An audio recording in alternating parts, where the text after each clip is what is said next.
Mas eu quero falar um pouquinho agora de orçamento secreto, porque o ministro do Supremo Tribunal Federal, Flávio Dino, definiu a data de uma nova audiência para debater as transparências das emendas de comissão. Mas ainda ficou de definir sobre um pedido de retomada de obras em andamento que tem essas verbas de emendas. Eu vou conversar com a Janaína Camelo, que vai trazer os detalhes para a gente a partir de agora. Bem-vinda, Janaína. Muito boa tarde, Evandro. Boa tarde a todos. Pois é, essas outras informações vão ser definidas nessa nova audiência que o ministro marcou para o próximo dia 10 de outubro, especificamente na ação ali que fala sobre orçamento secreto, né, que questiona o Congresso de dar continuidade ao orçamento secreto que foi considerado inconstitucional pelo Supremo no julgamento em 2022. Então, o ministro marcou essa nova audiência com a participação da Advocacia Geral da União, representando o Executivo, e os advogados do Senado e da Câmara, representando aí o Legislativo. E aí essa audiência vai servir, por exemplo, segundo o ministro, aí para verificar item a item se está sendo cumprido o acórdão, né, do que foi ali julgado em 2022, onde o Supremo considerou o orçamento secreto inconstitucional. Dizer também o que de fato existe de informações sobre as emendas de comissão, que são as chamadas RP8, tecnicamente, e as emendas de relator, que deram origem ao orçamento secreto, que eram chamadas aí de RP9. E essas informações vão ser repassadas para a Controladoria Geral da União, para que isso possa ser, todas essas informações sejam inseridas no portal da transparência. E também a AGU, a Câmara e o Senado vão nessa audiência aí apresentar propostas de reestruturação e reorganização de emendas de comissão e emendas de relator para 2025.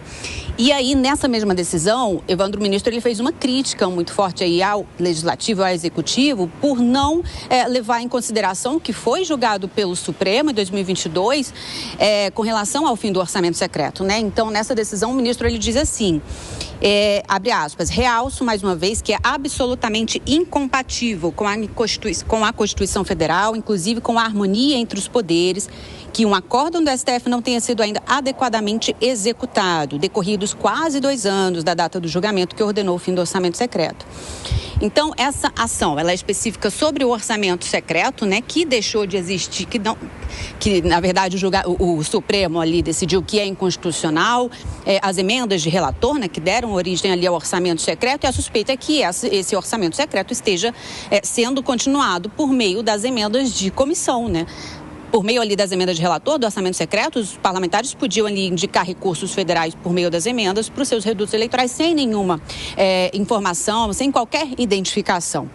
E a gente separou, Evandro, uma arte aí, alguns dados do sistema Siga Brasil, os sistemas ali da consultoria de orçamento do Senado e do Prodasem, porque depois que as emendas de relator deixaram de existir, ainda há restos a pagar, isso é fato. Mas elas deixaram de existir, não podem mais ser indicadas, então deram um salto aí nas emendas de comissão. E esse sistema, o Siga Brasil, no painel emendas, ele mostra exatamente essa diferença. A gente tem esse quadro para mostrar, porque entre os anos de 2020 e 2023, o total ali executado por ano por parlamentar em torno ali de 200 milhões de reais, enquanto as emendas de relator podiam ser indicadas. Esse total, só neste ano, é de mais de 8 bilhões de reais. Neste ano, 2020 era 268 milhões, 2021 144 milhões, 2022 136 milhões, ano passado 285 e neste ano passou para mais de 8 bilhões de reais, resultado então do fim das emendas de relator e toda essa questão delas estarem sendo continuadas por meio das emendas de comissão. E é isso que o ministro quer saber. Ele quer saber todas as identificações sobre as emendas de comissão e relativas especialmente a este ano, ao ano de 2024.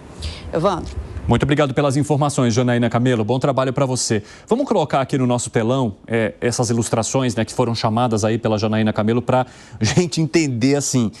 A gente entender não, porque já está muito visual, mas para quem nos acompanha aí, quem nos ouve, né? A gente está falando de emendas empenhadas na casa ali dos 200 milhões, de repente, pá! 8,19 bilhões em 2024. É assustador isso aqui, né? E já deixa muito claro por que há agora uma lupa do Supremo Tribunal Federal sobre a maneira como esse dinheiro vem sendo conduzido, Alan Gani. Evandro, e o que acontece aí é que antes tinha um orçamento secreto, exatamente, né, as emendas de relator, então para onde que elas migraram? Por isso que tem esse grande salto aí nas emendas de comissão. Então, a medida do Supremo Tribunal Federal é correta.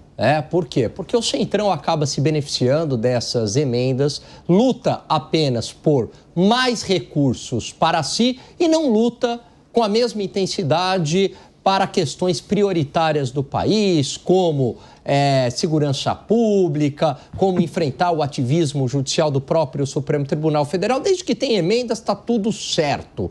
Agora, me incomoda um pouco o Supremo Tribunal Federal sendo uma espécie de mediador político desta relação entre Congresso e Executivo. Repito, a medida é correta do Supremo Tribunal Federal. Essas emendas nesse volume, principalmente pela falta de transparência, é um escândalo aqui no país. Agora, me incomoda o Supremo agindo como uma espécie de ator político, como um negociador entre o Poder Executivo e o Congresso Nacional. Piperno, você acha que o Supremo Tribunal Federal está agindo como uma espécie de moderador nessa história? Eu acho que sim, eu acho que... Você acha isso correto? Eu acho que isso é um tema difícil, veja. Piperno, rapidamente, eu esqueci de chamar a hora para o intervalo de quem nos acompanha pela rádio. Intervalo rápido para vocês, daqui a pouco espero vocês de volta, hein? Não saiam daí. Nas outras plataformas, seguimos. Pronto. Vai lá, Piperno. Eu acho que se o Supremo identificou alguma irregularidade, algo que não cumpre a lei, e o fato de que as emendas eram secretas as torna algo extremamente suspeito, aí eu acho que ele tem que agir. Só que tem uma coisa, isso tem que ser também uma intervenção pontual. Vai lá, anuncia as correções, informa as correções que são necessárias e devolve o tema para Legislativo e Executivo. Ele não vai poder ficar arbitrando o tempo todo. Esse mês não foi cumprido. Daqui 60 dias tem que fazer tal coisa. Eu acho que não pode ser assim. Agora, de fato, esse movimento todo é muito suspeito. Isso aí me lembra o exame antidoping. O exame antidopagem, ele sempre acontece depois que se inventa alguma nova substância. Então, me parece que o Congresso vai sempre inventar, sempre quebrar a cabeça para conseguir forjar uma nova metodologia para que ele consiga burlar os controles. Isso é lamentável que seja assim. E aí também eu cobro a atividade a ação do eleitor. Está cheio de deputado agora, candidato a prefeito. Será que o eleitor está cobrando essa turma? Fala, bom, escuta, candidato, escuta, deputado, candidato. Para onde foi que o senhor mandou as emendas? Se o senhor é candidato aqui na minha cidade, por que o senhor mandou as suas emendas para outro estado? Me parece o tipo de cobrança bastante óbvia. O eleitor não pode ficar alheio a tudo isso que acontece. José Maria, você acredita em algum momento que o Congresso vai deixar de maquiar ou trazer uma roupagem diferente para esse orçamento que, de certa forma, continua sendo secreto? Porque se você não consegue acessar todas as informações relacionadas à transparência, que seriam uma obrigação, né, um cumprimento obrigatório, elas continuam secretas. Exatamente. Olha, o Congresso é uma expressão que é usada aqui politicamente, fechou-se em copas. Significa que se isolou, ficou calado ali, amuado no canto. E eu estou anunciando aqui um ponto forte que beira aí um impasse, viu? Um impasse muito grande. Porque o ministro Flávio Dino, ele está cobrando, e de uma maneira até pertinente juridicamente, a execução de um acórdão do Supremo Tribunal Federal lá em 2022. Não é mais a decisão dele, ele nem era ministro. Ele está estranhando que, em 2022, houve uma definição do Supremo, aquele ministro Rosa Weber, lembra que ela proibiu as emendas secretas? E de lá para cá não mudou nada, o Congresso continua com o orçamento secreto. O orçamento secreto só mudou o nome, passava de RP9 para agora emendas de comissão, que são as emendas onde o presidente da Câmara e o presidente do Senado manipulam ali por trás, dizendo para onde tem que ir o dinheiro, e ninguém sabe quem pediu, ninguém sabe para onde foi o dinheiro. Então, fechado em copas, como se diz, o Congresso Nacional não quer mudar nada. Quer dar uma fantasiada ali, está estudando como fazer para manter tudo igual. E o ministro Flávio Dino está dizendo explicitamente que não aceita isso. Para se ter uma ideia, no dia 10, ele convocou esta audiência pública, que era uma coisa muito de vez em quando no Supremo, e está acontecendo demais. É uma espécie de parlamentarização do Supremo, que é discutir. O Supremo discute, o Supremo decide. Ouve os representantes e decide, né? Então, a Advocacia Geral da União, a Procuradoria da Câmara, Procuradoria do Senado, o PSOL, que é o autor da ação, né? É o PSOL, a Procuradoria e a Controladoria Geral da União. Sim. Vai reunir todo mundo e haverá cobrança. E aí, o acórdão de 2022, e ninguém cumpriu, não cumprir uma decisão judicial é crime. É crime de responsabilidade e crime, inclusive, que pode gerar multas, essas famosas multas aí, e inclusive reprimendas judiciais pesadas. Então, o ministro está recrudescendo, Flávio Dino, e cobrando uma ação de 2022 que para ele não foi aplicada e não foi mesmo. Agora, imagine agora que é uma decisão dele, né, que ele está cobrando sobre as emendas PIX. Imagine que os deputados querem definir ali uma relação muito assim. O deputado manda um ofício para o prefeito. Estou mandando aí tantos milhões para o seu município. E esse ofício seria transparência. Como? Se esse ofício fica no gabinete do deputado. E se rasgar esse ofício? Como é que seria? E como é que a gente vai ficar sabendo desse ofício? E mais, é o deputado mandar a emenda para o município e o prefeito obrigatoriamente executar a emenda como o deputado manda.